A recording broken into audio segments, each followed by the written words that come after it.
akwai malamai, akwai jagorori, akwai kuma fitilu da Allah ya aiko don su haskaka zukatan al'umma.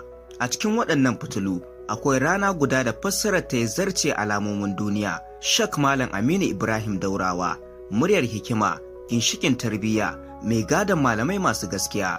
Daurawa ba kawai malami bane, shi wani nau'in makaranta ne da take yawo cikin mutum. Idan yayi magana, ba kalmomi ne kawai ke fita ba, zuciya ke bada labari.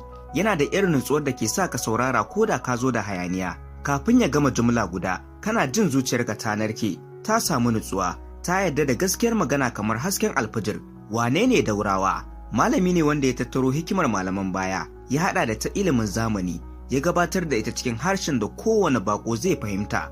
Yana da ni'imar Allah, muryar kwantar da hankali, kuma kalaman da ke farka da tunani. Kowane limami yana koyarwa, amma ba kowane limami ne yake iya taɓa wa zuciyar al'umma har ya motsa su zuwa ga gyara ba.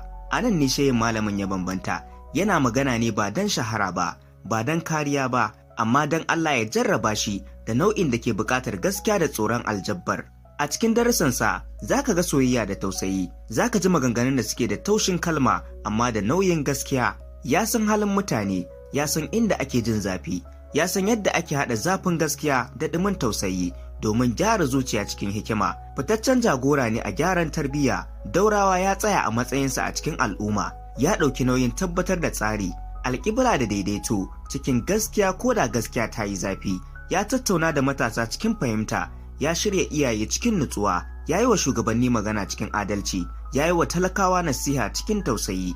A yau idan ka ambaci malamai da harshen suke sauka a zukatan jama'a kamar ruwan sama mai nutsuwa, suna guda ne zai taso a zuciya: Sheikh Malam Aminu Daurawa, jagora da ya mallake hikima, malami da ya wuce karatu ya koma tarbiyya, mutum wanda ya san cewa samun mutum ɗaya ya gyaru ya fi samun duniya duk. Allah ya ƙara masa daraja, ya taimake shi akan alherin da yake yi wa al'umma, ya ba shi ikon ci gaba da aikin da ya fi ƙaunar duniya shahara. Aikinsa na haskaka zuciya, gyaran tarbiyya da kira zuwa gaskiya cikin hikima. Wannan na zuwa muku ne daga Umdaz Online TV tare da ni Abba Hassan.